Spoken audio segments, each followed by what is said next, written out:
to the online lessons he has provided me. So please follow him on Facebook because his wall will become a classroom for you. Mr. Musaba, you're welcome to stay. Thank you.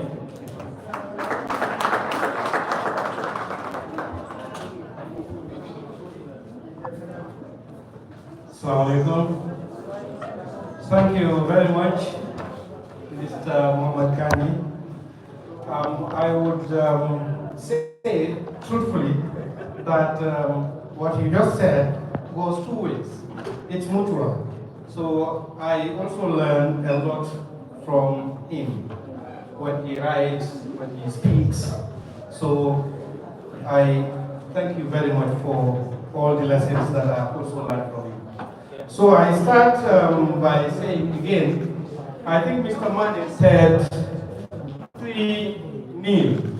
So I'll add that by saying it's now 4 because I'm also newbie. So now it's like 4 to newbie and 0 to Jal. I want to start by greeting and thanking the family of Mr. Muhammad Waidabo and praying that Allah the Almighty may bless them for having really giving us someone like Muhammad Waidabo. Muhammad Waidabo and I go way back. Our meeting, like with Muhammad Kani, has also been through my writings. Since he was going to school, we have known each other. We have done a lot of work in literary circles. And when we worked at the police, I used to publish articles on the Police Home magazine. That's way before he started talking about publishing this book. Which, by the way, I also had the honor of doing some editorial work on. So Muhammad Waidabo and I have worked together for some time on this journey, that is the literary journey. The task that I have been given is to speak on the battle, so to speak, between hope and cynicism, pessimism, and then citizenship in the book, The Battle of Beliefs. I would start by quoting from the very book, The Battle of Beliefs, in which this has been captured very brilliantly. And in my opinion, I would say that this summarizes the entire book. Here it says, hope is not the light at the end of the tunnel. Hope is the breath you take when you realize that you must walk through it. Now for me, this captures the whole scene, the whole essence of what we are talking about here. Now, we have heard how brilliantly Mr. Mane and Mr. Jubani have put this and correlating it with our current circumstances in this country. And then when you read this book, of course you see a lot of pessimism, you see hope, you see cynicism, and then you see citizenship. How are they correlated? And then at the end of the day, he talks about the hope of a Moses.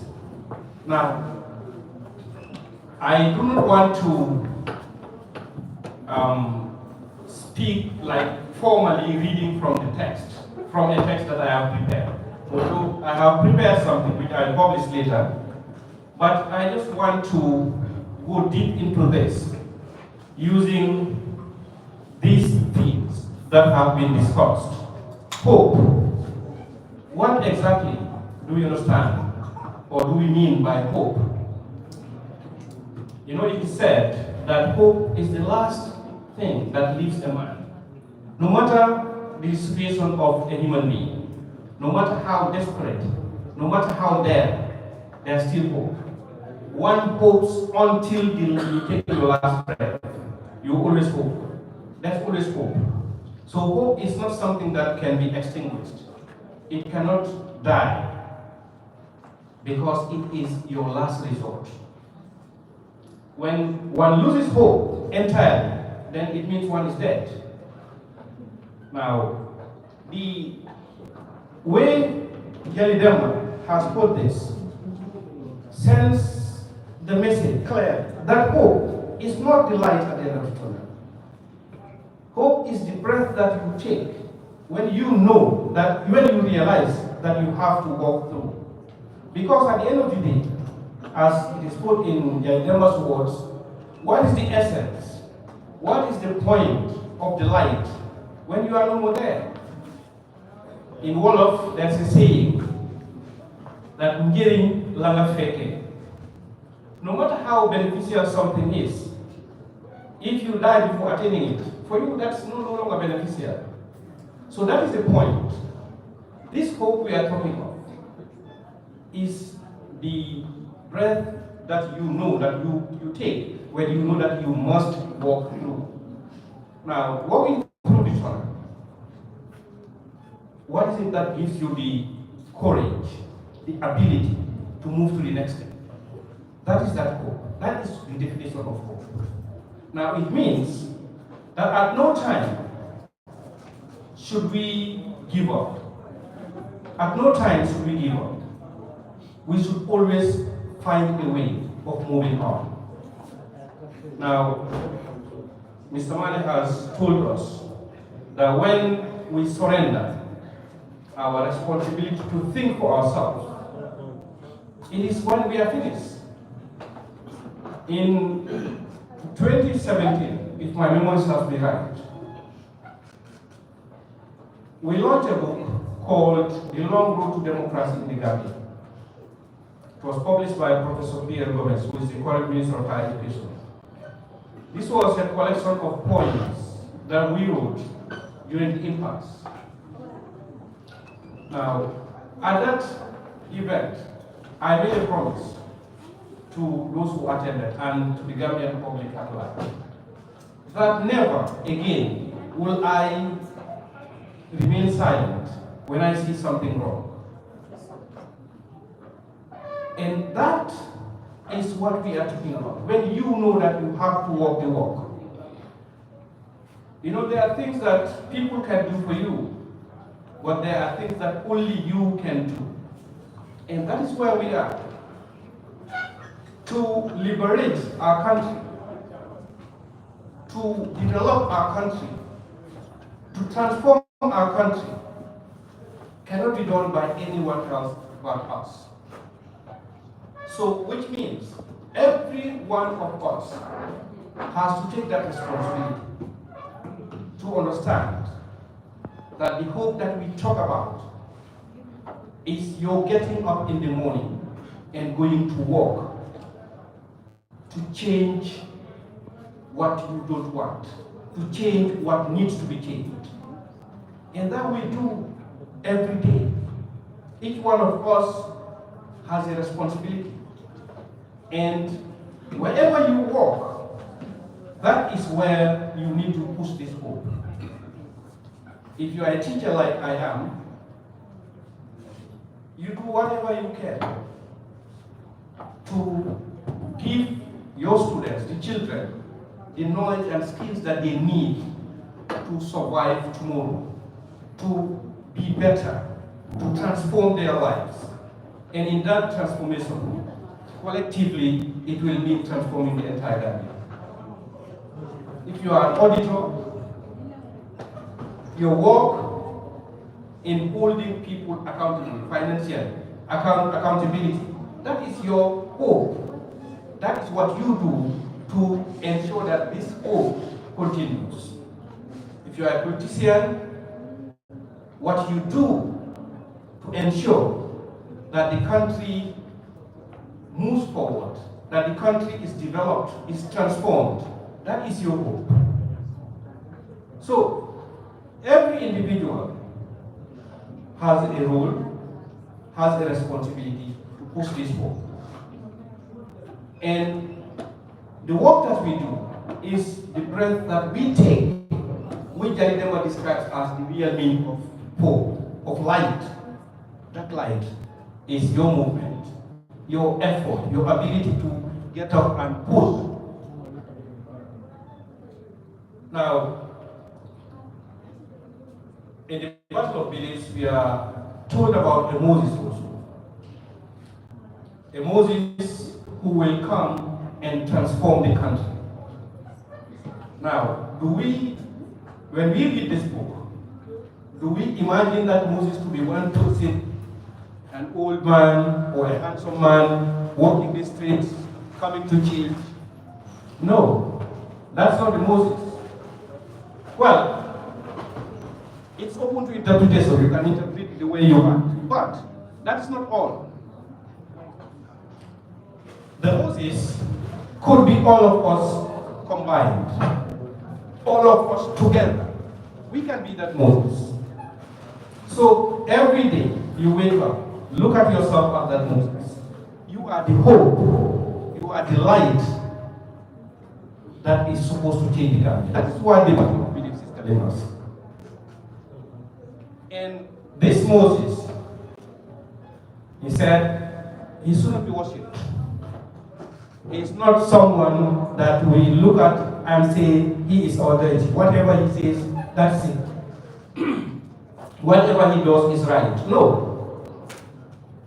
We can criticize him. We can disagree with him. We can show him the way.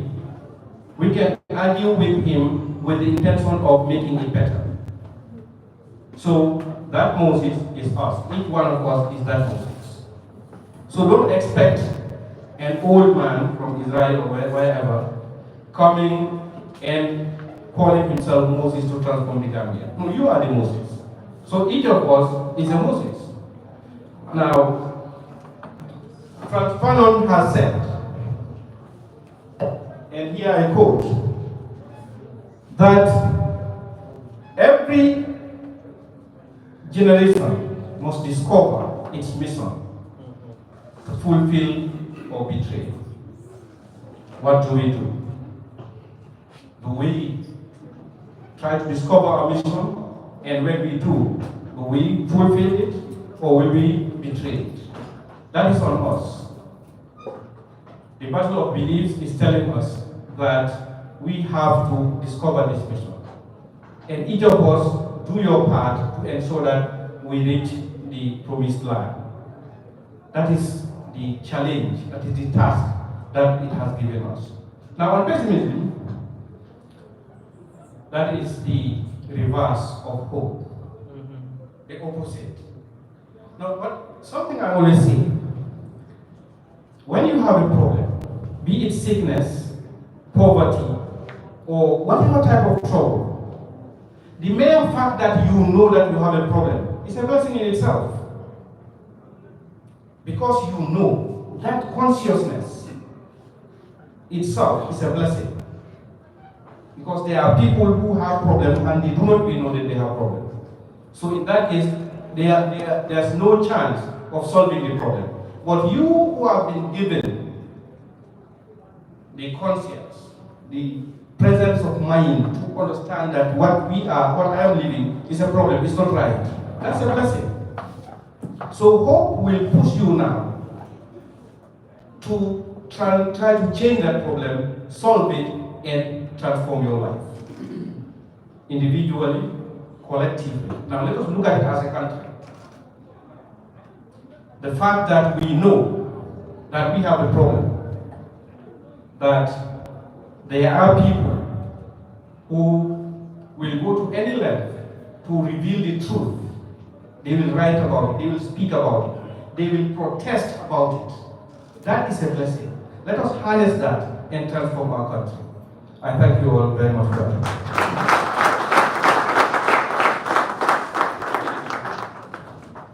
Let us harness that and transform our country. Let's give it to him once more. Thank you so much. That's this program. Thank you so much. And on this high table, we have one lady. If you have not interacted with Aminata Jete before, you probably have missed out. She's very dedicated to what she does, respectful, gentle. The best of adjectives that you can think of. She deserves them, and even more. Our evening scholar today is going to speak to us on something quite interesting, and that is going to be the element of feminism present in the book. Yes. Can we have on stage Madam Aminata Jaitu? Let's give it to her.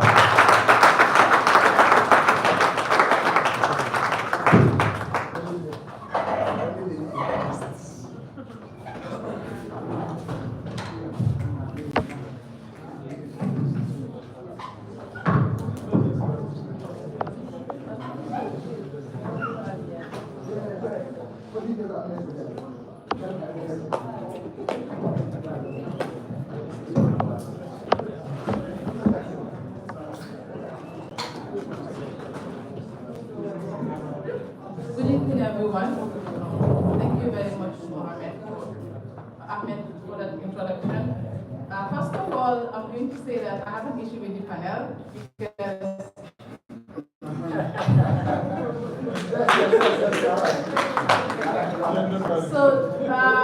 as gender people, or as people who work in the field of gender or gender specialists, the first thing we look at is gender should not be an oversight or an afterthought. It has to be an inclusive initiative at everywhere or at all levels. So that is my first complaint. So Hussein, who used to score Nomikas one more against Jarikas, please. Thank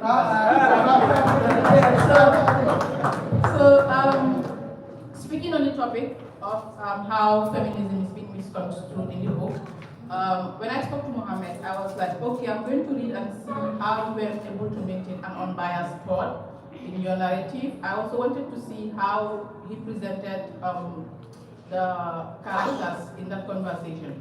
So the first character I interacted with in the book was Afalan. So the moment Afalan made his comment, I was like, what's wrong with this man? Then I took my phone to message Mohammed. But I was like, okay, let me take a stop and see what comes after. You know, so when Afalan said, I quote from the book,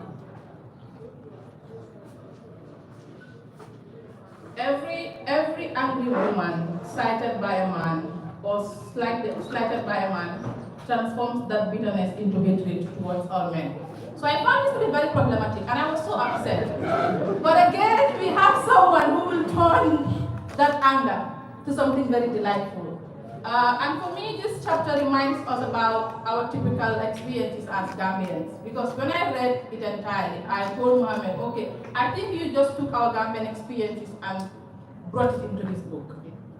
And the fact that this has to be an ongoing conversation is something that I deeply appreciated. Few points that I noted, I didn't have a written speech, was like the voice of men in women's body autonomy as highlighted in the book. And quite a number of occasions, or quite a number of times, we find it that a lot of issues around feminism or feminist discussions or issues that are affecting women and girls are being spearheaded by men, where men mostly make decisions on our behalf. So I think this was a very deeply contextualized issue and also very problematic in the conversations, which also reinforces the fact that it was a patrol of beliefs. The other thing also I found to be very interesting was the intergenerational conflict among generations. You find Afalan who thinks more traditionally, who thinks that women do not deserve spaces to talk about themselves or to decide on their body autonomy. And you have Sophia, who is the feminist and also the voice of hope, speaking for the younger generation, but also speaking for the current generation. And something that was very striking was how powerful we had Sophie, who intercepted Afalan, which is very uncommon. You know, like when you are born in a traditional community, you are asked to not intercept elders when they're speaking, or you don't just talk when someone else is speaking about your issue. You have to let them speak. But for me, Sophie represents the voice of hope. Sophia represents the voice of the voiceless, especially for young women who do not have the spaces to talk about themselves. And she made something very, very interesting. What are you all blabbing about today? Buckle up. Stop being so utterly stuck in the past. And this is something that was very, very problematic for the elderly generation, like Afalan. Because like in our spaces, it is very unusual for women to speak up in the midst of elderly men, for men to talk about their experiences. And this leads to a lot of silencing of women's critical voices or critical issues that they are faced with. So for somebody to stand up boldly to speak against a tradition or to speak against a culture that has been deep-rooted for so many years, for me personally, it gives me a lot of hope, and it also gives me confidence that if women have issues that they're faced with, issues around female genital mutilation, child marriage, sexual abuse, you name it, women are finding spaces and defying the narrative and defying all odds to speak up for themselves. Not only for themselves, but to also speak up for the vulnerable women who bow down their heads during the conversation during Afalan's conversation or during Afalan's comment. The other point that I found to be very interesting is the role of he or she's in our communities. And at this point, I think this will also be an advocacy space for me to also encourage more conversations around feminism, but also for people to understand what feminism actually stands for and what feminists are also fighting for or fighting against. In our communities, when men stand up to defy the odds, when men stand up to support women's rights movements, or when men stand up to actually support what women are advocating for, they are normally caricatured and people think they're being so unnecessary. And we saw this comment from Afalan in the text where Jalaman was being ridiculed to be someone seen on TV, speaking unnecessarily. So these are existing realities that we have, and it do not happen far from home or far from where we live. I think this is a moment of conversation, but also a moment of truth, to rethink how actually we see ourselves as a community. If you are a man, for example, you have a sister, you want to see your sister somewhere, you want your sister to live a life, a fulfilling life. You want your sister to live a life free from violence. If you have those intentions for your sister and you're so open-minded about supporting your sister in that cause, I want to believe that you also should have the capacity or the space to accommodate other sisters, especially when women are talking about their experiences. The other issue I want to bring on board is the issue of people's misunderstanding of the concept of feminism. Feminism is a movement that seeks to dismantle social, political, and economic inequalities or barriers that we are facing in our communities. We are not negotiating. We are just saying, okay, you took most of what belongs to us, in simple terms. You silenced us. You abused us. You economically violated us. Right? We are faced with problems such as genital mutilation. You are saying it is not true. You are saying all that we are saying about our experiences, it's not true. What feminists are saying, especially in the context of Gambian feminism, is that, hello, you should be listening. You should take your time and listen to the experiences of those that actually matter. Before you speak on my behalf, or before you go against a particular thing that I said, you should reflect more and think about a personal experience or think about someone speaking from the experience of a survivor. And this is where the anger bit comes into play. Sometimes we are angry deliberately. Sometimes we are angry because people refuse to listen to our stories. Sometimes we are angry because we are being judged. Sometimes we are angry because we are being thought unnecessary. Sometimes we are angry because we are not giving enough spaces to actually express ourselves. Our voices are silent. Our voices are silent. So from a feminist perspective, but also from a lobbying bit, I want to urge people, especially men who are listening. The conversation we had on this chapter reinforces the hope, especially from the character of Sophia, that women can be anything they want to become. Women can defy the odds. Women can be people to advocate for their rights without fearing anything. But women also need that space to do that. It also becomes an unresolved conversation in the text. We saw Jenny urging people to have conversations, but there was no point of reconciliation between Amalek and Sophia.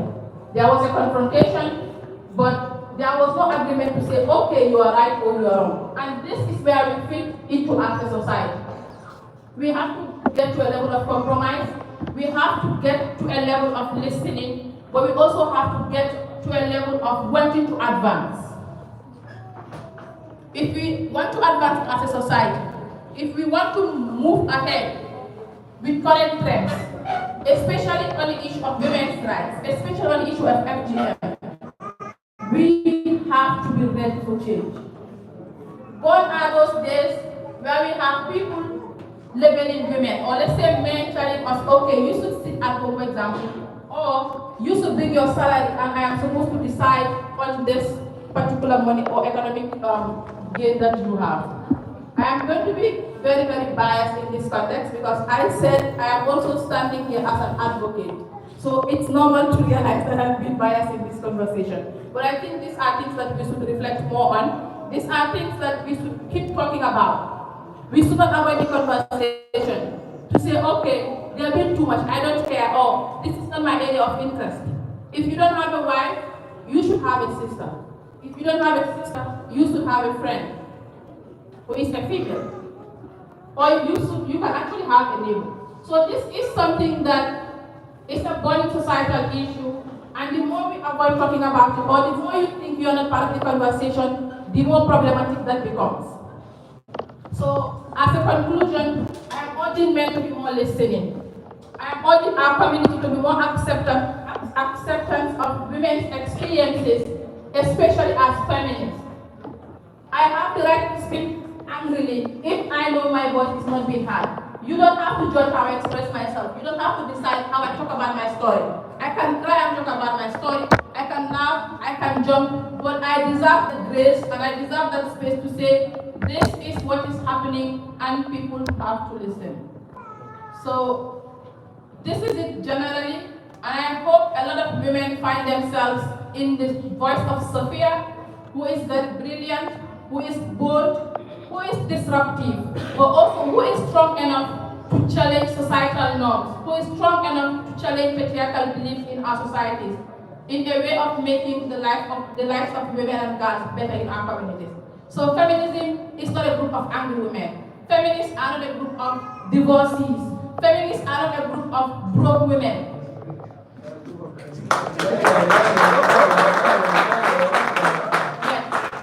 I am proud to say that I am feminist. I am not broke, right?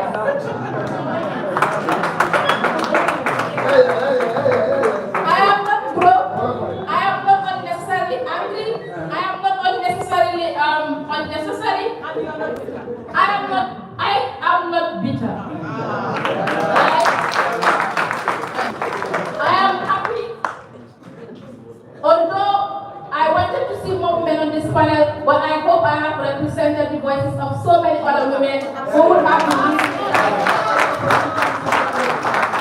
Thank you very much. Thank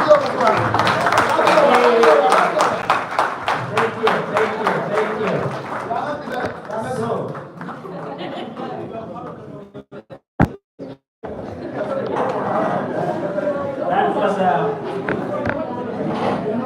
that was a brilliant presentation. Thank you so much, Anita.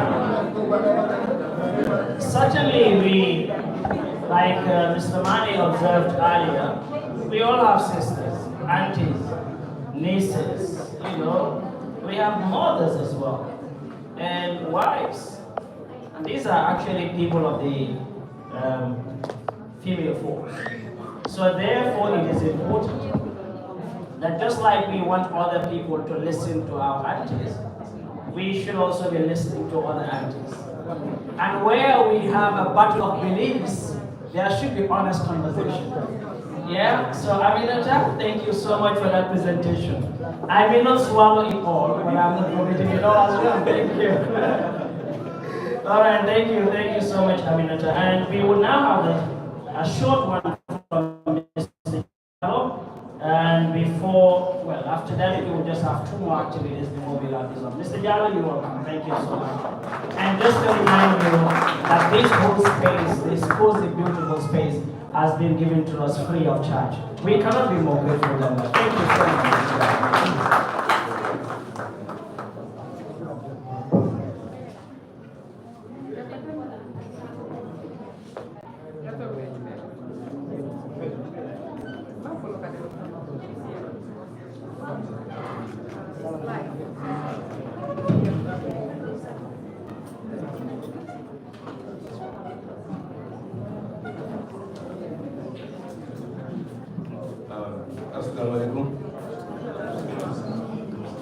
When I first entered the room, I started jubilating. I said, wow, today I'm the first to come amongst the esteemed guests that I invited. 5 minutes later, I realized I was the last one to be here. Ladies and gentlemen, all the while we are talking about hope. Personally, I have always described the word hope as H for honesty, O for obedience, P for punctuality, and E for honesty. And I have taken this all along in my life. Today I am very hopeful. I have seen the youth, awareness in the youth. The first that came up here, I was very touched by them. That was our poet. They have actually said everything that is in this book. And I find it very unnecessary even to come on stage here. I am hopeful today that the youth that we have today, our future generation, is fully aware of what is going on. And they are going to build the best foundation ever for this country. Again, ladies and gentlemen, it is an honor, both an honor and privilege, to stand here today at the launch of the book, The Battle of Beliefs, by Mohammed Waidao. A work that promises to challenge, inspire, and provoke thought among all who read it. This book is more than just a narrative. It is a bold allegory that delves deep into the soul of a society in transition. In a time where many African nations are navigating the complex waters of political change, the Battle of Beliefs offers a mirror to our collective struggles, critiquing the remnants of dictatorship, questioning entrenched beliefs, and illuminating the path toward a more just and enlightened future. That mentally employs political allegory and social political satire, revealing cultural insights and engaging dialogues that draw us into the heart of this turbulent society. His narrative does not shy away from confronting uncomfortable truths, but instead invites us to reflect on the past, understand the present, and envision the future with clarity and courage. What makes this book especially compelling is its portrayal of a society wrestling with this turbulent past, acknowledging the scars of dictatorship, the pain of suppression, and the resilience of its people. It also examines the uncertainties that lie ahead, urging us to confront our beliefs and values with honesty and conviction. As we celebrate the launch of this remarkable work, I encourage all of you to read it not just as a story, but as a call to introspection and dialogue. Mohammed Waida's The Battle of Beliefs reminds us that change begins with awareness, that progress is often a battle of convictions, and that our collective future depends on our willingness to confront the beliefs that shape us.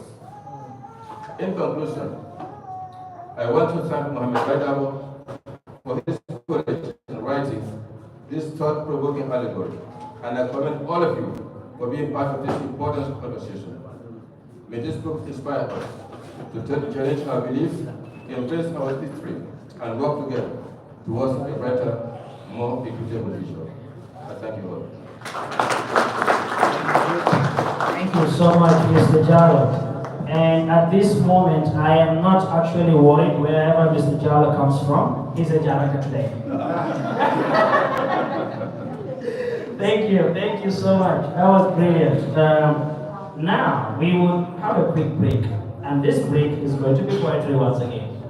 Just like you have some beautiful lines, we will hear some beautiful lines again before we move into the review and then the official launching.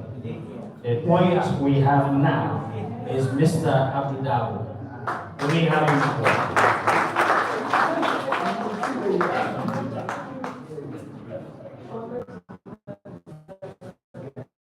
And after Abdul, we will have a lady. She is called the voice. What the voice does? Please.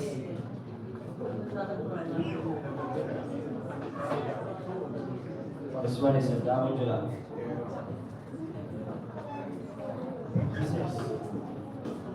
Thank you, moderator.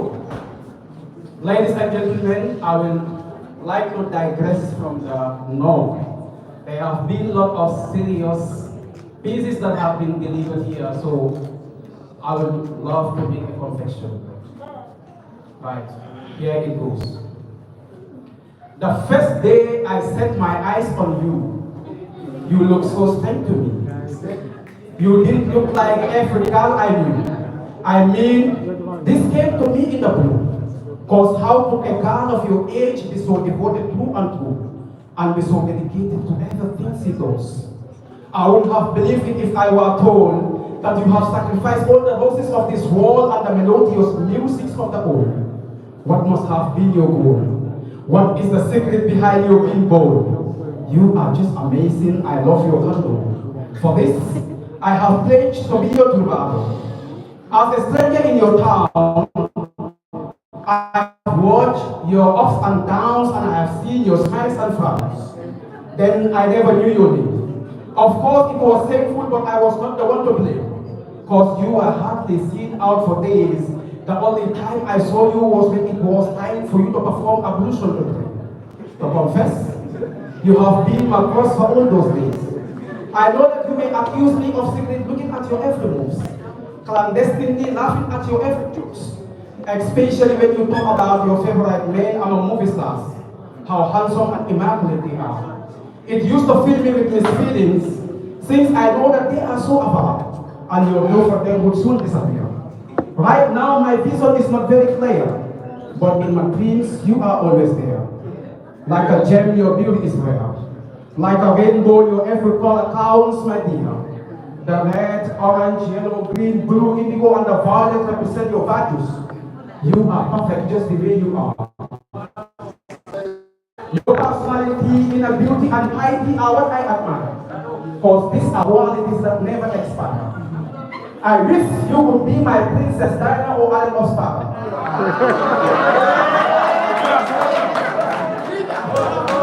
My Cinderella or Desdemona, or my Juliet in Shakespeare's play. I wish you would be my Hook and Macaros, so that I could get the ideas to open the mouth of your heart to produce a musical symphony. Or the 16 bars of 16 times 3 to compose a 40 seconds and love song for the world to sing on Valentine's Day. Or the song that will brighten my heart with its rays. Or the moon, the stars that will shine on me in my darkest moments, I pray. Do not blame me, for my heart has been pierced by the prince arrow. So wooing you, I will not put up till tomorrow.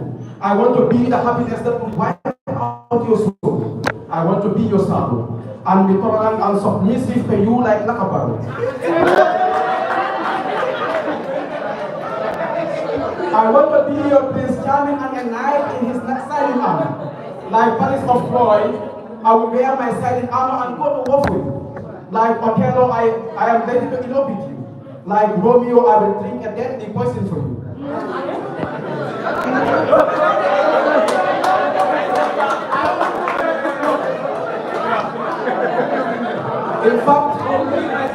In fact, I am ready to put a hot chocolate bonnet on my bald head for you. Because you deserve everything since you have got all the features of a perfect woman in you. Your personality, character, beauty, and intelligence define you. Whenever I see you with your paternoster, my love for you grows faster than the savannah. To earn the pleasure of God and His Jannah, almost every day you do live for the last prayers. Reading the Holy Quran has become your favorite choice. Reciting it in a low but yet in a beautiful voice. Like golds, pearls and diamonds, you are always covered. Your weaknesses are hard to be discovered.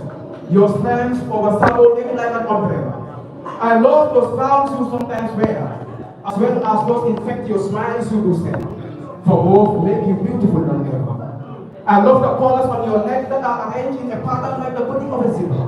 I adore your voice, which is sweeter than the music of an orchestra. Your sparkling eyes, which illuminate like a supernova. I always wonder how you have borne the temptation to remain so pure. Your devotion to the being reminds me of the chosen women of Allah subhanahu wa ta'ala. The likes of Khadija and Aisha, Fatima, Jalika, and Asma. You are just like your namesake, the daughter of Iran. May Allah mercy be upon them wherever they are. To be frank, a girl of your kind is very hard to find. I'm not telling you this is out of the world, but you are more than a billion ounces of gold. Although you are slimy and not very tall, you are beautiful like a baby doll.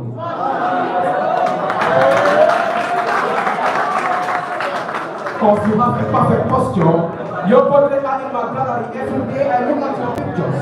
All the while I have been exploring you like a hidden treasure, gathering about you every literature. In creation, you are my dearest creature.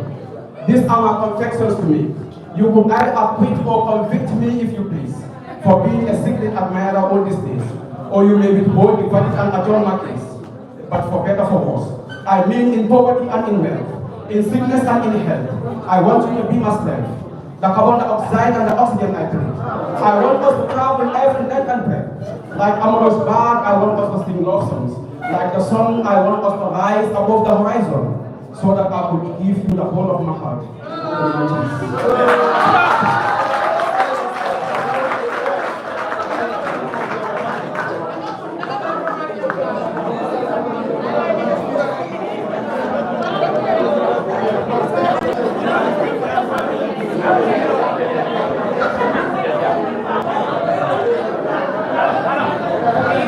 You see,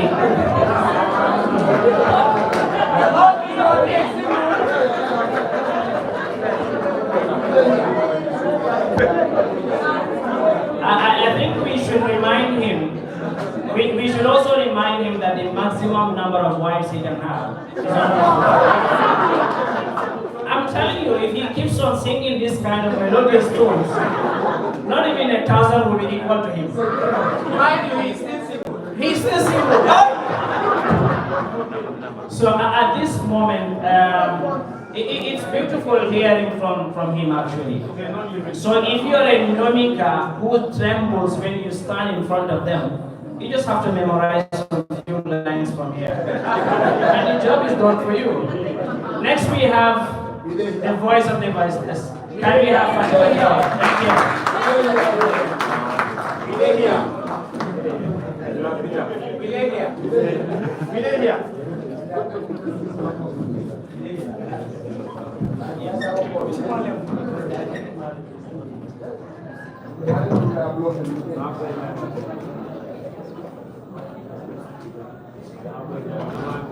Scholar still is Ghana, knowing for Ghana self.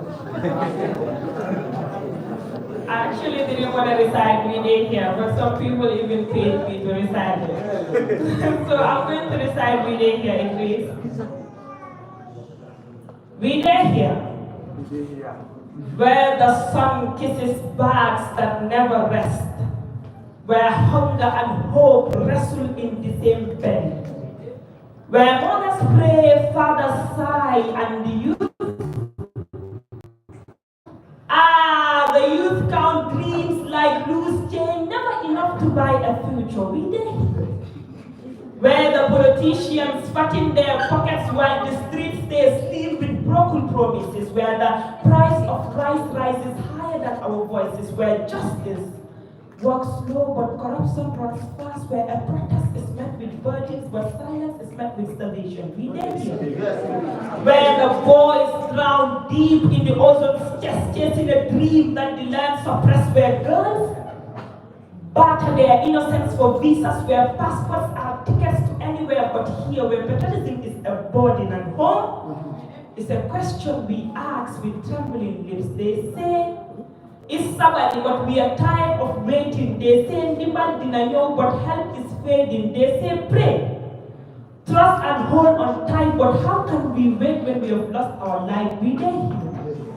Where they sell us dreams with a broken spine, where we wait for change but we skip the line, where the most untried call the faithful, but even God must wonder if we still hear him. Where elders tell us to be patient, but will patience pay rent, fix these broken roads and bring back what the government has stolen? We dare here. Where the minister's convoy speed through potholes while children walk miles to schools with no chairs. Where hospitals are full but medicines are missing. Where sickness is a death sentence if your pocket is empty. We dare here. Where youth empowerment is a slogan, not a solution. Where we are told to start businesses but they tax us before we breathe. Where they say education is key but the keyboard is rusted and the door will open forever. We dare here. Where every election, the anthem changes. This year would be different, they say, but faces swap seats, hands remain the same, pockets grow deeper, and we just count the years. We did.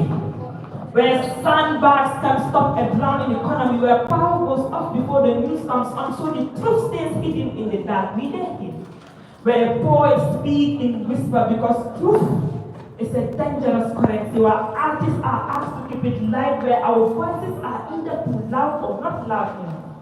We dare here, still breathing, still fighting, still writing, still hoping for a Gambia where we don't have to leave. We dare here, and we refuse to disappear. Thank you all.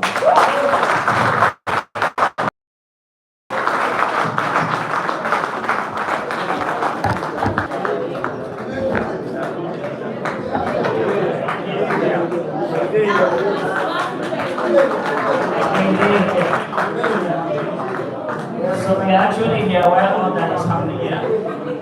All right, thank you so much. Quite interesting, yeah. Poets, they bring life even into the dead mood. And thank you so much for bringing life into the show. You're most welcome. You've done a great job. Now, we have two things to do. One, we'll be listening to the review that will be done by no other than 4am Silva, the valedictorian from the university.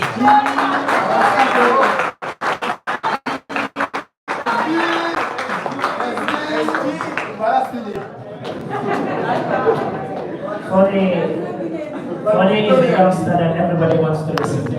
Welcome, please. Thank you.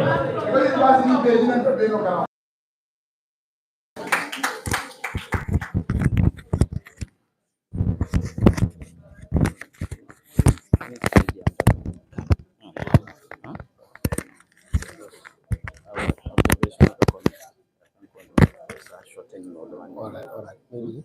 Yeah, I will do that. I have 3 different segments, but the other segment I will summarize that. Yes. How much time do you need to do this? How about 20 minutes? Is that too much? 10 days.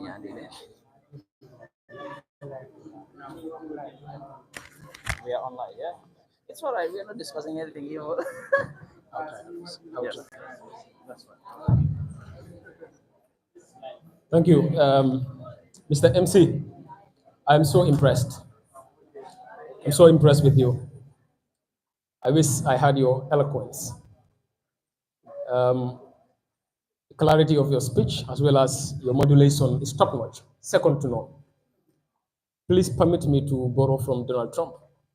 Where did you learn such good English?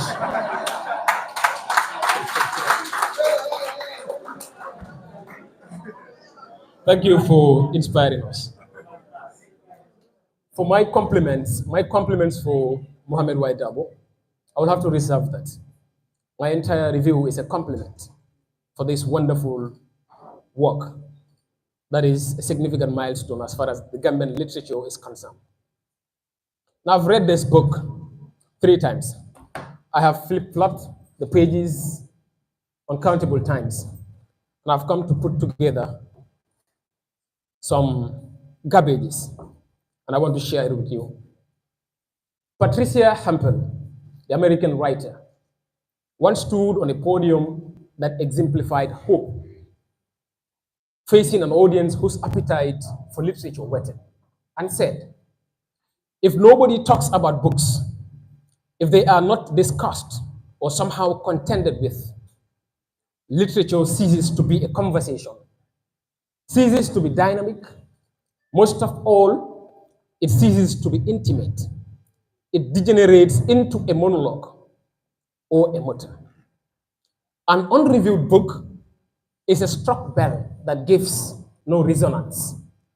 Without reviews, literature would be oddly mute, in spite of all those words on all those pages of all those books.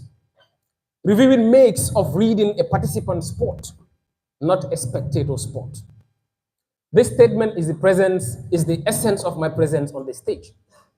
As I walk through this review, I do not expect you to agree with me entirely, because that will blow the values of literature, question the opulence of this book, and erode the diversity of this discourse analysis.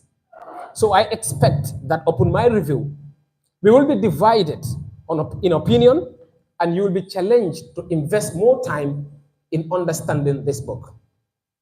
The Battle of Beliefs, not Battle of Beliefs, by Mohammed Waidabo, is a satirical, allegorical, and historical novelette that critiques, narrates, and forecasts the socio-political landscape of the implied settings of Sonkodo. For example, the Gambia, Liberia, Nigeria, etc. The book is a novelette because it falls short of a novella and a novel in terms of length and complexity, not in terms of weight and value. The fiction is a satire because it reveals human failure and folly in Sonkodu. An allegory because of its symbolic qualities, historical because it reconstructs history and creates it imaginatively, using both historical and fictional characters. And that is why you come across characters like Carl. That person really exists. You come characters like Bakari, they exist. But you come across characters like Sembeti, they do not exist in the real world. That is why this narrative is historical. Muhammad aims for verisimilitude, linking the story to the truth, so that it appears real, even though it is fiction. In terms of the historical development of the genre, prose, this book can be categorized under the postmodern literature, which is about questioning traditional values, structures, and truth. It often plays with irony, fragmentation, unreliable narrators, and metafiction. Like To the Lighthouse by Virginia Woolf, 100 Years of Solitude by Gabriel Garcia, and some other novels of the same sort. Muhammad's novelette embodies characteristics of postmodern literature, having absorbed irony, a bit of fragmentation, and the art of storytelling. According to most of my literature lecturers at the University of the Gambia, there are a few things that make a work of fiction relevant. One, it aims to entertain and educate. Two, it engages and stimulates readers in an effort to expand their conscious awareness. Three, it aspires to read readers on a more psychological level. Through his dancing pen, the author, Mohammed Waidab, is able to achieve these 3 areas through the presentation of humanistic references in the forms of conflict, betrayal, desires, and fears. The battle of belief signifies a profound struggle over hope, conviction, faith, ideology within a character or between opposing forces across the land of Sonkodu. It reflects an internal conflict between doubt and hope, or a larger class of societal perspectives, where belief itself becomes the battleground.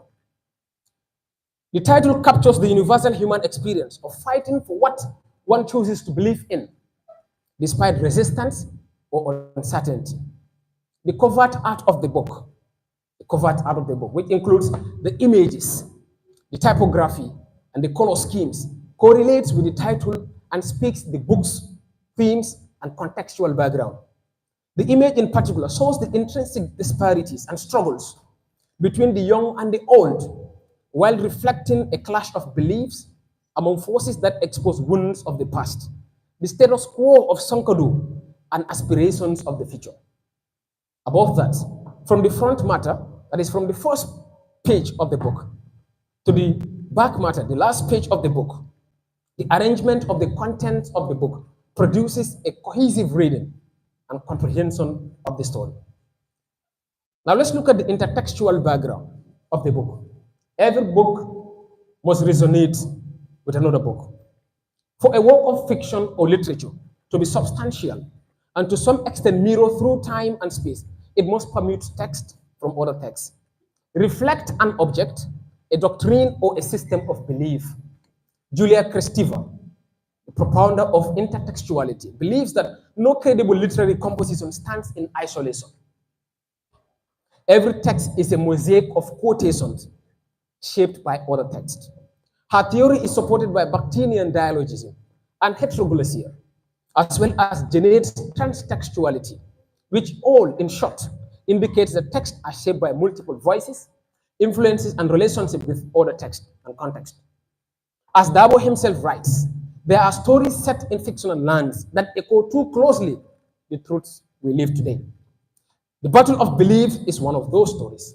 Thus, his text, though very unique and original, has drawn sense from the text he read, the materials he interacted with, and the experience he went through. The author's background as a student of literature, a satirical essayist, and a political critic has inspired this book greatly. For example, in navigating the text of the Battle of Beliefs, a good reader will recognize that the author draws inspiration from several notable works, particularly George Orwell's Animal Farm, Daniel Defoe's Robinson Crusoe, and Chinua Achebe's Things Fall Apart. As a historical novelette, the Battle of Beliefs, which narrates a shift in political ideology, bears some resemblance to these books, despite some of these books or these novels are more dominantly called adventure and satirical novels. Animal Farm reflects the historical development of communism and how Russia came to adopt it. Things Fall Apart explores the disruption caused by the intrusion of Western culture into the Igbo society in Nigeria. And while Robinson Crusoe is a travelogue, Defoe also lightly narrates a change in economic order, given a transition from feudalism to capitalism, with a glimpse of British imperialism around the globe in the 18th century. As a satire, the book communicates closely with most satirical novels that depict corruption and dictatorship. Much like Animal Farm, where the communist revolution collapses into tyranny as the new leaders, the pigs, mirrors the old, the humans. The Battle of Belief tells a similar story, highlighting how revolutions can fail when dictatorship or when leadership falters. The use of allegory, symbolism, and fable is prevalent in both Animal Farm and the Battle of Beliefs. Both Dabo and Orwell employ these techniques to effectively communicate their messages. The allegorical settings and characters in both works, for example, represent revolutionary actors, Animal Farm pointing to the Soviet Union with its revolutionaries, and the Battle of Beliefs reflecting post-colonial African nations, including the Gambia, Nigeria, and Liberia. Furthermore, Mohamed Y. Dabo smartly uses the culture of his people, the social fabric, proverbs, and traditional settings like the Bantaba to create a lived experience, resulting in an authentic and rich narrative world.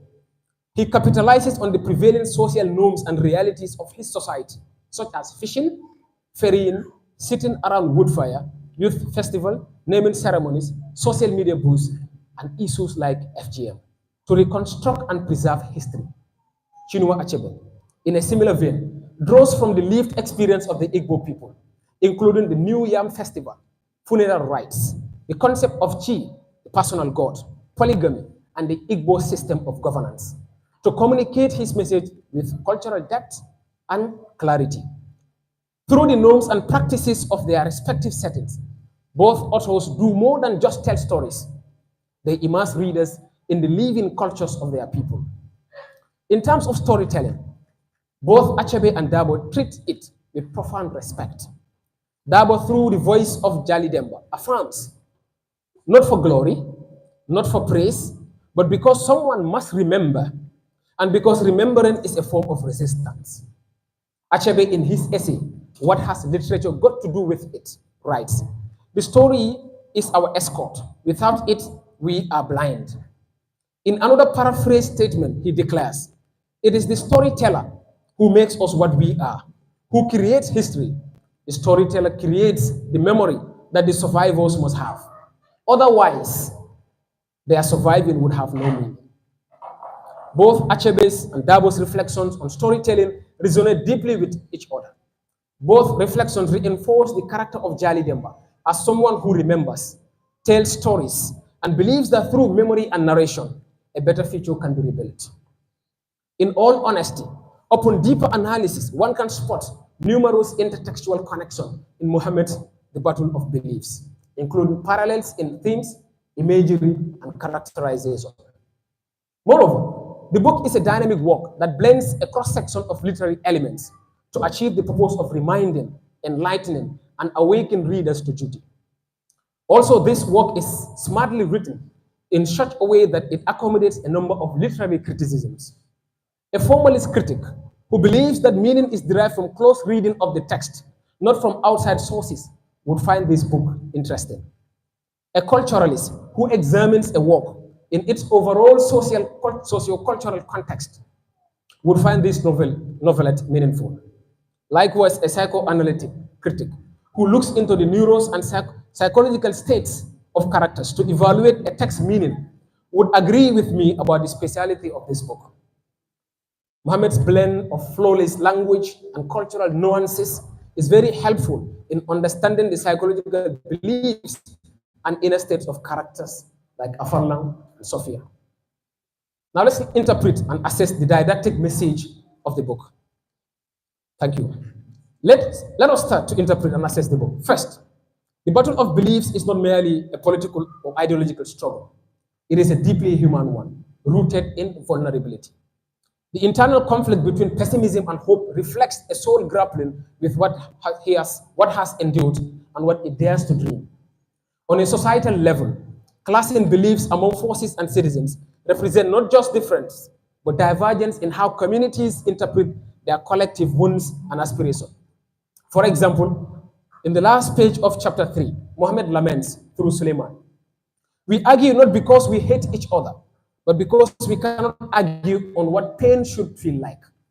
This line lies at the emotional and philosophical center of the battle of beliefs. It reveals that beneath ideological disputes and passionate debates lies a deeper truth. That belief is often shaped by lived experience, especially suffering, which is intensely personal and incommunicable in its full depth.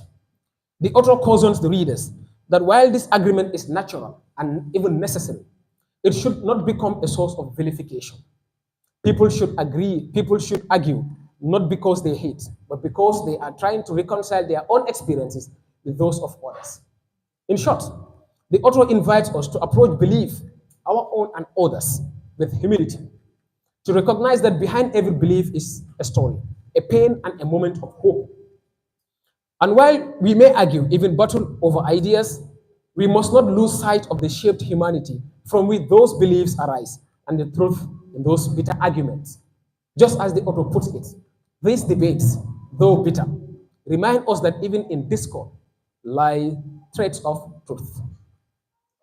Furthermore, the chronicler Jali Demba, who is invincible, neither leading nor following, but remembering, serves as both witness and conscience.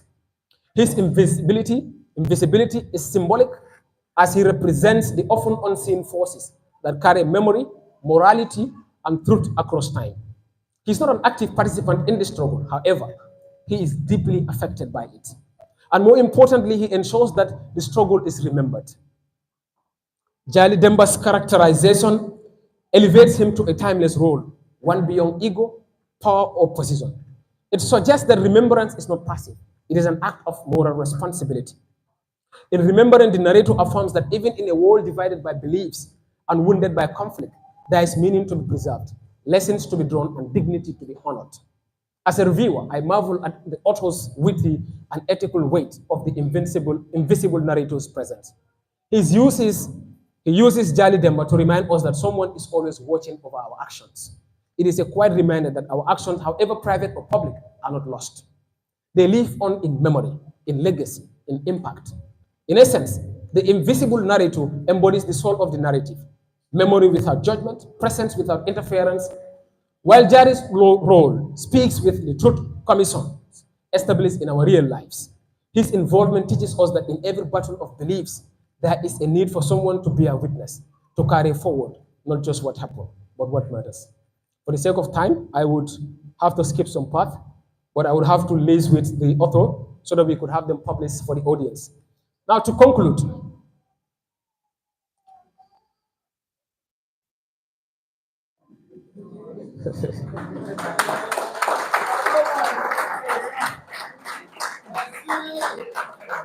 to be honest, this is a 100-page novelette, a 100-page book.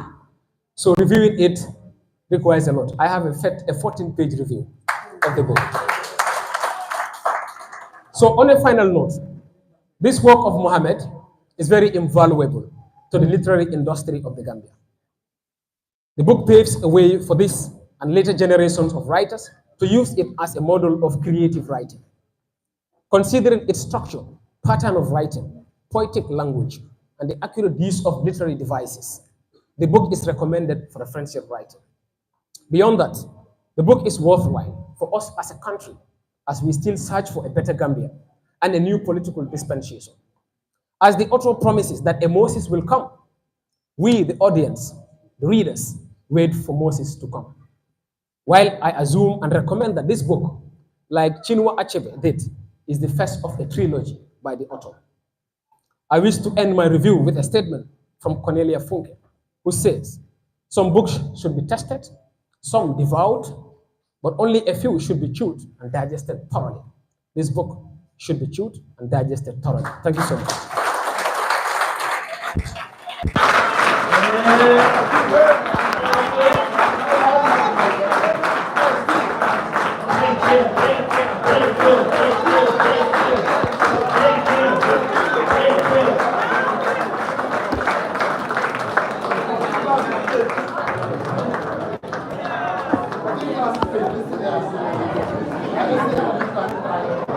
You know,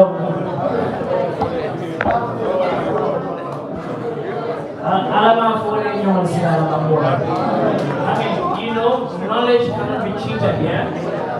You either know or you don't know. And there is no middle ground for it. You are the one demand. Me, I will not say that I know what a body can look at. Thank you so much. For the Apusan Kaja, Uncle Mane, Kapona,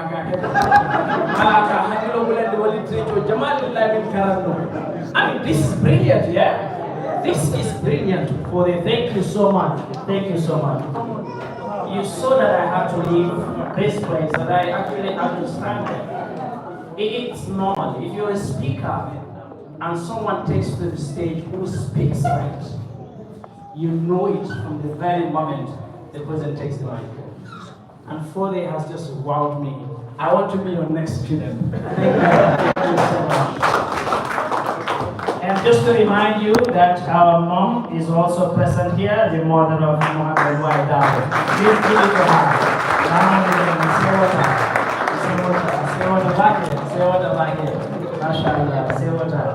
And finally, we are going to have someone speak to us. The Director of Facilities at the University of the Gambia is a big brother to some of us, an uncle to some of us, an inspiration to most of us. We've seen him do great things back in the village, one thing at a time. He is being part of every developmental agenda that has been caught back in the village. You see, let me tell you something about my village. That is a village within 1 week. They can make pledges of up to $1 million. That is my village. It is a village where everybody has the other person's back. That is my village. That is a village known for academics. That is my village. Whether it is English language, or whether it is the Quran, whether it is the Islamic sciences, you get it all there. That is my village. You want to visit my village? So we have thank you, Mr. Dabo, the book lecture. Thank you so much. That is my village.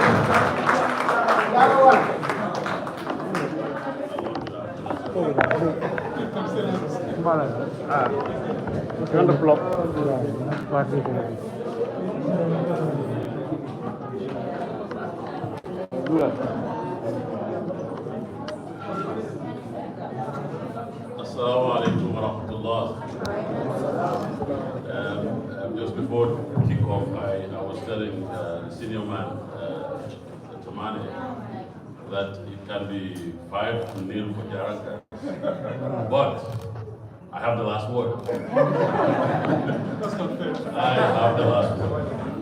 And you know, I was telling them because we are outnumbered here, but that is also a very good thing. Muhammad was talking about our village. Anything negative, I mean, not negative, but anything pleasant or unpleasant, we always make sure that Nyominkas go ahead. If there is food to be shared, say Nyomingo you know, so don't be surprised. It's not a coincidence. It is deliberate that they are more at this table than the other guys. Okay? So it's not a victory for them.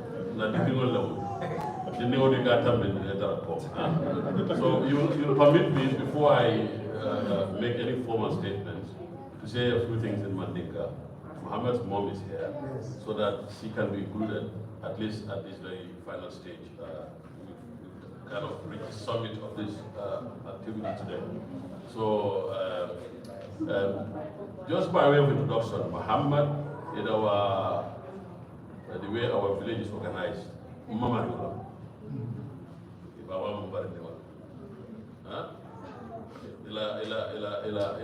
family, their patriarch, Fama, Muhammad doesn't know him. Wala mundola ustaz, wala ndo karandi. Ustaz Yaya. Akafemo Belagana. Very smart, very strong, physically and mentally, and very, like, he has candor.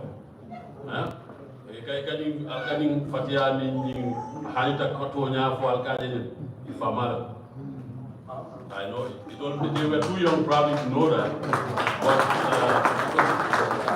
because when he left, they were very young. He told Mojama, and what I had not because ye moja maje to nilo kuda pamanyo le tete nyulu mama ni ba male tete ba sibili ba fa wala nyulu tete apka bay community ko no mole nyo makoy, but those were the central pillars of their lives. Okay, when I traveled outside, all of them were young. I didn't even know them, but it clicks, and I'm not surprised at all. So Medwakela Mero e Pura Simaya, I think only meant at the time, in the low Buga, a base canal, I Parame Kesaja Satinodo, and Ikono Musovida, Latif, Porcia and Dolti, when they were in, I think, primary 6 or so, or grade 4 or Sifa. It's a very impressive family. Carl, Yalapulan Chatu. Yeah, you know, I mean, the thing is, we all exemplify something. And at the end of the day, you want even your shadow to be meaningful, let alone your substantive self. So it's very important. Muhammad, and people have said that here. When I first saw this book online, before they even tapped me to come and do this formal thing here, I texted him. Because there are certain things that are told it takes courage to tell them. Okay? So bari be mero bismillah la jam. Ngalon to akara ni mon la kata am ko mon jama moy bari ku mo be ka fada dia ku mo suda de doron do wala ni jama be ko be tandula ila dindi mo men ay ni safaro. Ala safaro ni be da rek and everybody can relate to it, okay? So relatively I'm a young person, but I belong to the old school. Okay? You know, some of the stories that are told in some do are fictional to some of you guys. Some of us have lived them. Okay? So if you like, we were talking about generational issues. I live at the intersection of the old and the young, both literally and figuratively speaking. Okay? So literally, I'm almost 50 years old. Very soon, is that not true? Yes. Okay. Figuratively, so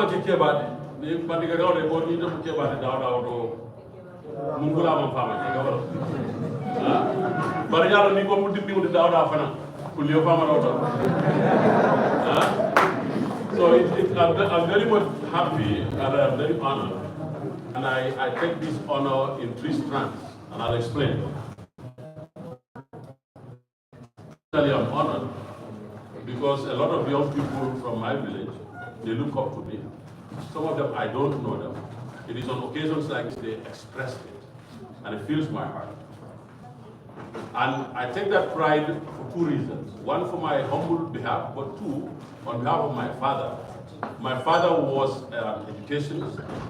He lived his entire life putting people to school, making sure parents allow their kids to go to school, making sure they are supported at school, making sure they succeed, and so on. My father was a teacher for, I don't know, I cannot remember, but I'll tell you, to know how old he has been a teacher, and that's by strike at my Dominga brothers here.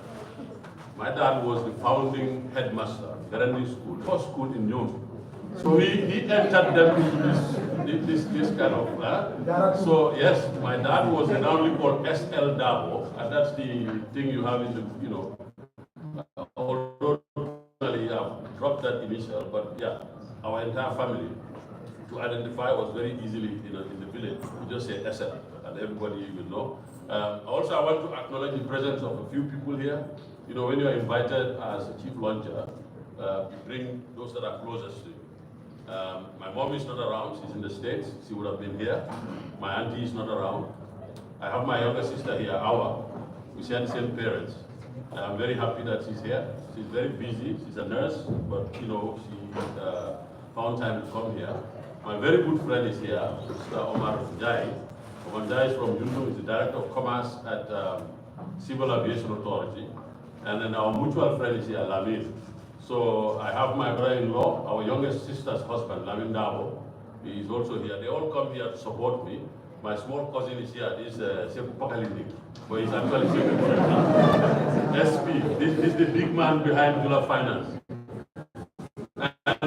And then the whole Buran community that is here. My late brother Lamin used to say, Jaraga Kombo Silan. He used to categorize us all. You know, my sisters are married to Kiangas. So he say, oh, Kian Kombo Silan, Kian, you know, he has a funny way of putting it. And then I'm very happy that all of you are here to support one of our own. Mohammed White is one of our own. And then we are very much grateful to his friends and his colleagues and collaborators who have also showed us that, no, Mohammed is not just of Gureng, it's for all of us.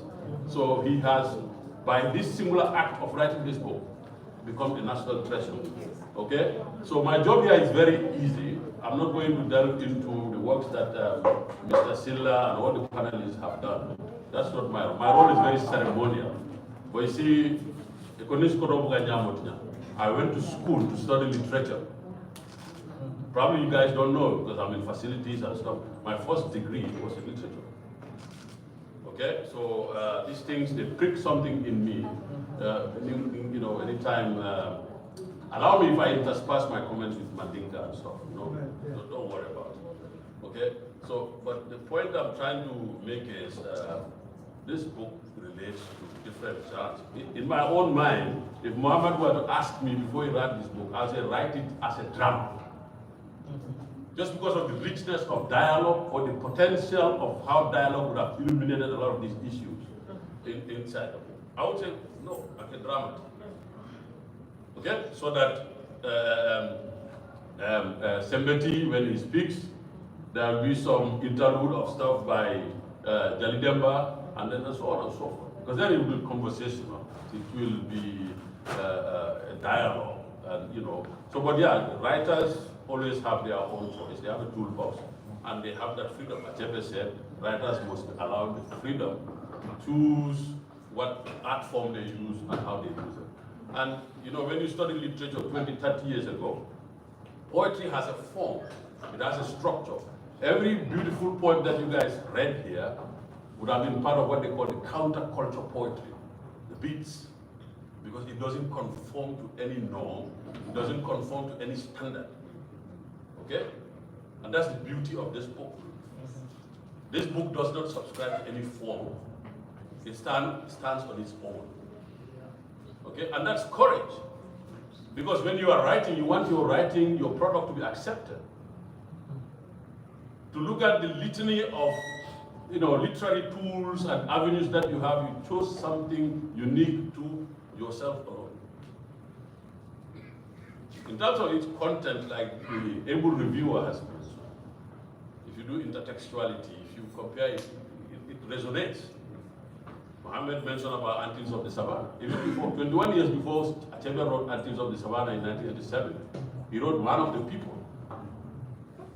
Okay? All of these things are talking about societies where they have suffered injustice. They rose from their liturgy, from their oppression. They rose from their silence, from their fear, to establish a new order, only for disillusionment to come and take their space. You can take this book, transplant it in Nigeria, it will resonate. Fix it in our own Gambia here, it is going to resonate. We've all seen what has happened. Okay, some of you, maybe when you were born, Jammeh was already a dictator over us. I mean, for us, as young as we are, we've seen Jawara. I nearly voted in the Jawara administration because I was about 17, 18 when the coup d'etat happened. Okay? So it's very important that when you look at a text, in the practice of criticism, or what he calls discourse analysis, you use several tools to analyze a piece of writing. You can use society as context to analyze a book. You can use feminism as context. Apology to my sister there. You can use all of those things. What that means is you have decided as a critic to look at a piece of work and art with this particular lens. And he's mentioned one terminology here that's very important: postmodernism. Postmodernism is not, it doesn't mean after modernism. Literally, that's what it would have meant. The period that came. Postmodernism is actually the contrarian view to modernism. Postmodernism is the literary principle, the philosophical principle that rose up against modernism. Because modernism, what does it have? Singular truths, meta narratives, and so on. So what, like democracy, the concept of democracy is a meta narrative. They say, oh, it worked in Greece, so therefore it must work in the Gambia. Postmodernism challenges these kinds of views. And that's what Muhammad decided to use a book that falls within that subgenre of postmodernism. Okay? He wants to defy the established norm that, okay, a book needs to have this form.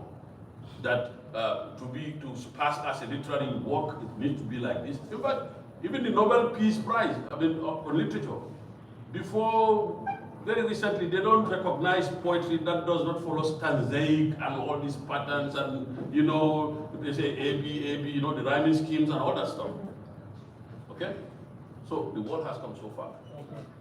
The world has come so far that we each have our own lenses and we are prepared to look at the world, the issues, the realities, each according to their own perspective. We all have a vantage point. Okay? We all have a vantage point. In this hall here, everybody is sitting at a place. literally speaking, or figuratively speaking, that's your bias. You are looking at this hall from where you are sitting. You cannot see every part of this hall.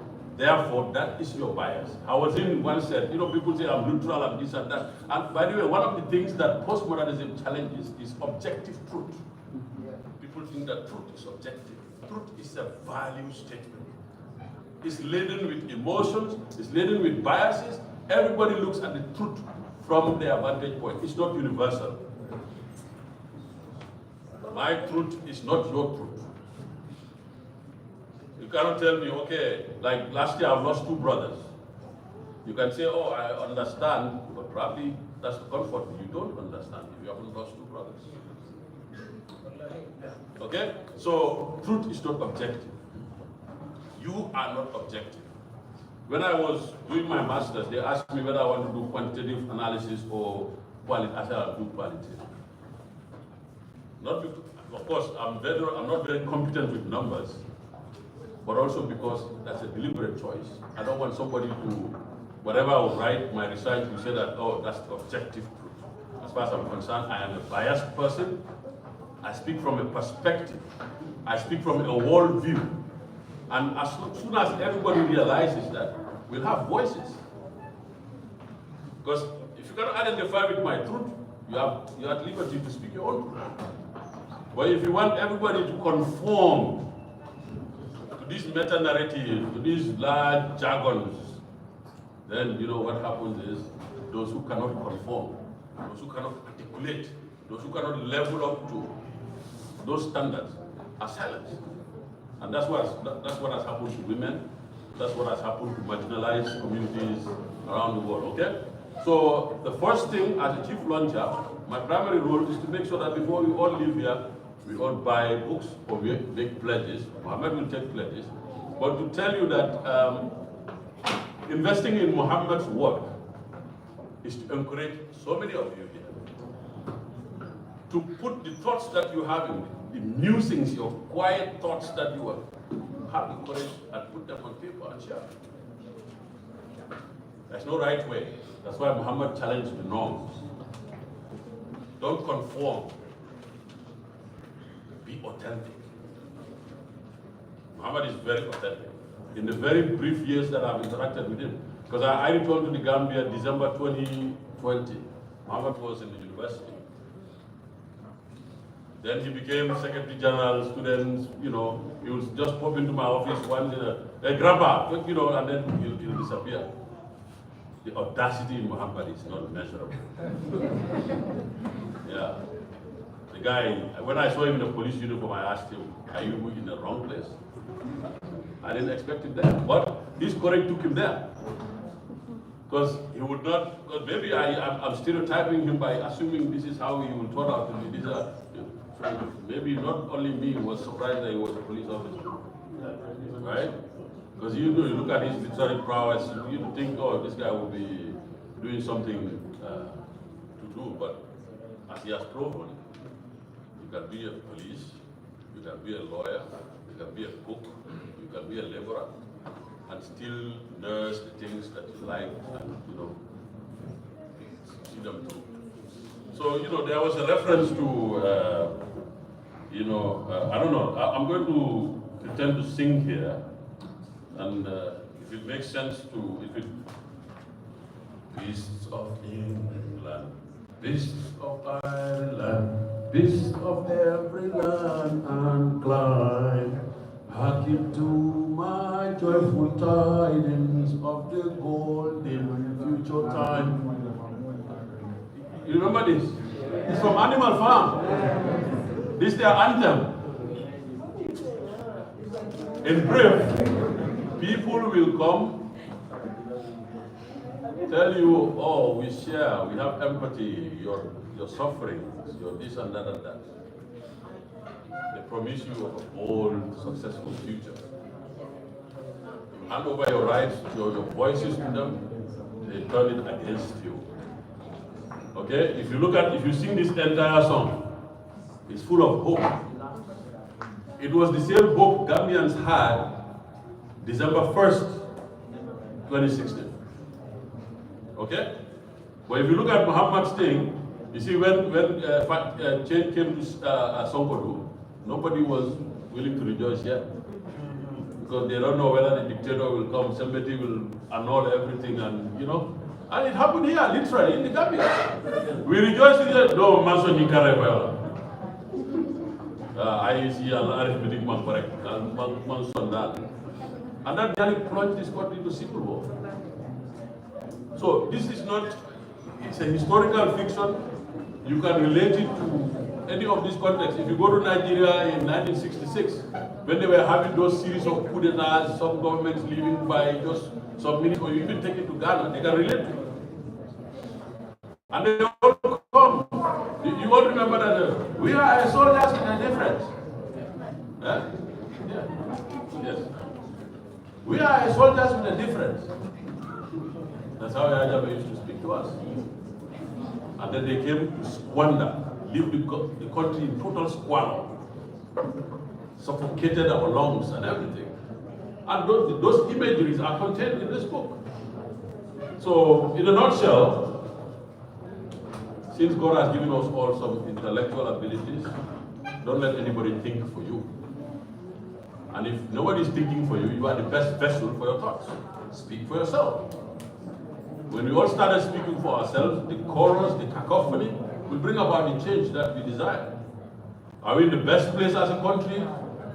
You can give your opinions. I don't think so. Okay? Can we be at a better place? Of course. So, that being said, I want to once again salute the courage of Muhammad, salute his creativity, because it's very easy to write a book based on facts. You can use newspapers, they'll be there. You can use statistics, keyboards, they'll have all those. But this is a creative writing. It's more challenging, it's more difficult. And after looking at what he just wrote, I'm like, okay. I probably finished my master's when Muhammad was probably 10 years old or something. I haven't written any literary book. Okay? So it takes courage, it takes commitment, it takes passion. Okay? We all have some of these qualities.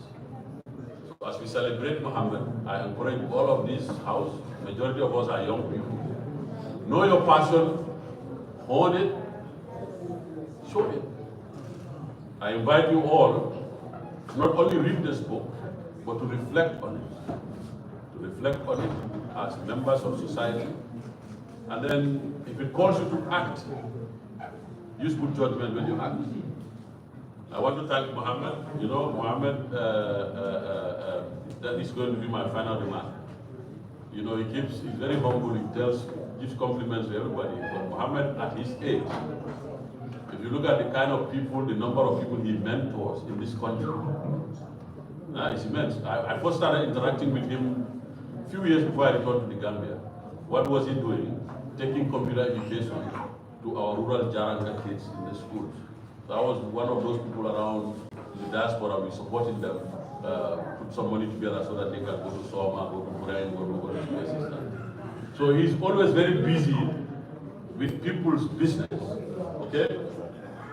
We want to thank him, we want to pray for him, so that Alasa Simaya, Alasa Kenda, Mohammed wife and I make it. Alasa Awati. I work at Fana Waratan in the family. So we are very proud of him. And my concluding statement will be when Muhammad nominated me to be chief lawyer, I know that the primary reason is not because I'm qualified, it's because I'm from Brain. Okay? No, it's true. It's true. It's very true. Like he said, I took the whole thing to the Brain people again. I said, now this is your honor. We have to buy his book. Okay? So based on the pledges that we made in that forum and all that stuff, before you even start taking pledges, on behalf of myself, my family, and the people of Brain, we pledge to buy 40 copies. Hey.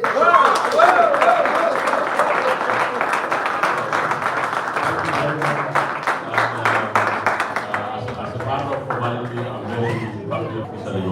Thank you. Thank you so much. You won't be surprised with that. That is what our people do. Thank you so much, Mr. Dagmar. Thank you so much. Now tell me where you have been to, and someone at the end of his speech says we are buying 40 copies. Tell me if you have ever seen that anywhere in this country. Bureng is leading the way. Thank you so much, Mr. Dagmar. And now, we are going to be taking pledges, and this session is going to be led by my brother, Kaljari, and my sister, Hariba. They will be leading the session on taking pledges. I have been your moderator, Mohammed Kani. It's been nice having you here. Thank you so much.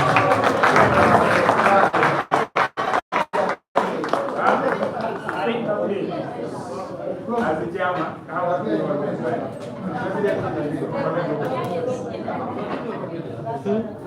First of all, I will apologize for keeping you long here, but I believe like every moment spent here, it's worth it. This is one of a kind that you ever witnessed. So for me, this is the most important part towards the organizing committee and the author himself. We're not bothered about money, but we just want our content to reach far and wide across borders. So this is a wonderful book that every person can access, read, and get inspired through the inspirational content in it, and then the styles and the themes that are found in this book. So, to let you all know that we're going to have the authors speak to you guys today. And let no one leave until you hear from our author, Mohammed Waidabo. But then before that, I'm not going to let the author speak unless the copies that we have here are all sold out. And then we even want pledges. We even want to have more pledges to the extent that we have to go and copy a lot of more books. So without that, you're not going to hear Mohammed speak. So are you ready to hear Mohammed speak? Are you ready? You guys are not ready, honestly. I'm not ready for anything. Are you ready? Alright then.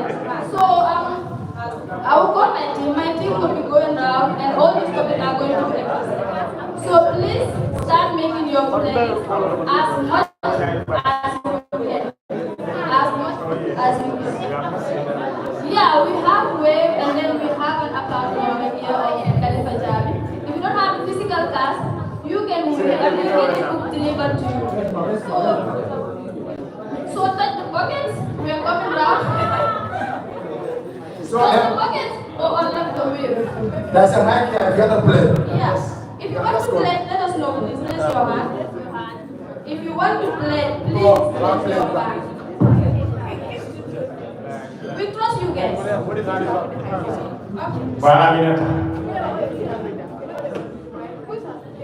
Thank you very much. I pledged to buy 5 books, and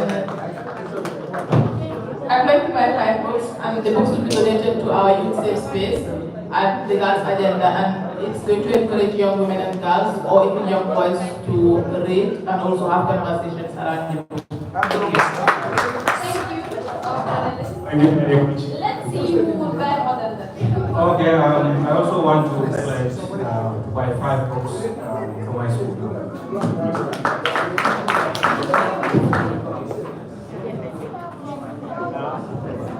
Books have 5 copies. Yes, Mr. Chairman. Thank you. I want to pledge 10 books.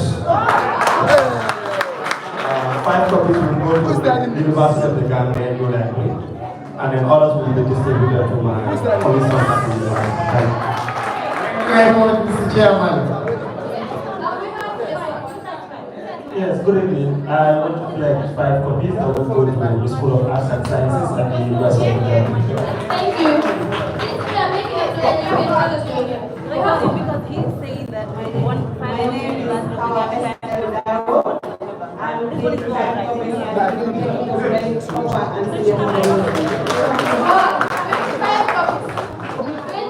copies. 25 copies.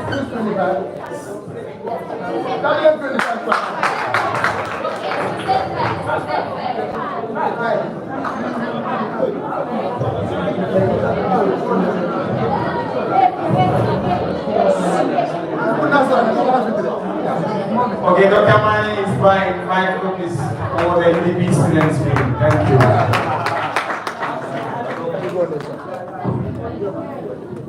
And I am buying 5 copies for Sosa as the president. Thank you.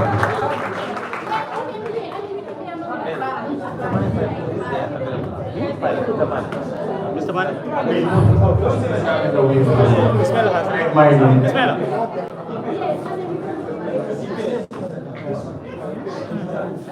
Next.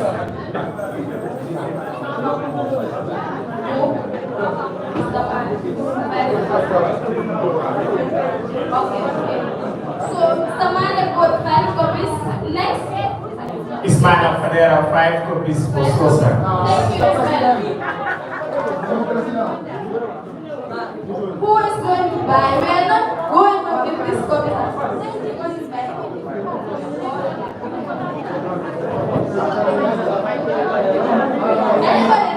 Yes, Nani Kamanya.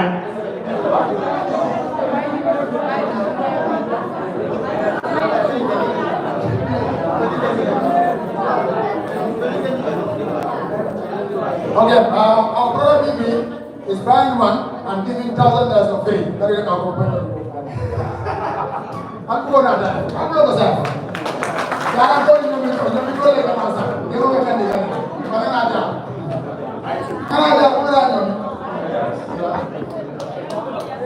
Okay, so. Okay. I will give the wave number if you want to buy video wave. We have card number where you can.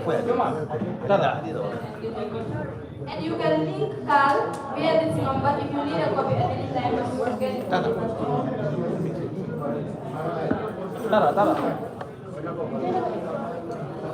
You can buy video wave.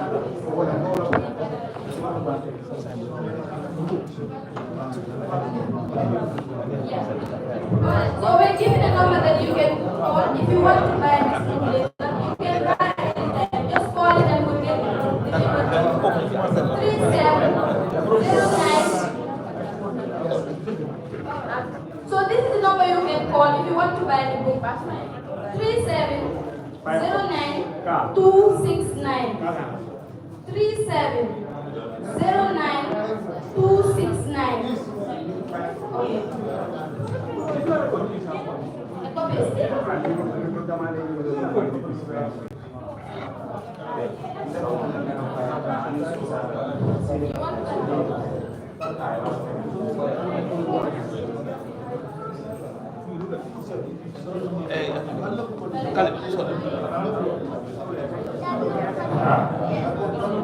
Okay, to save time, to save time, we are going to give the number.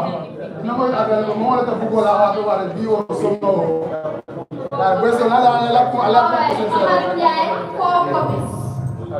Mr. Omar Njai, 4 copies.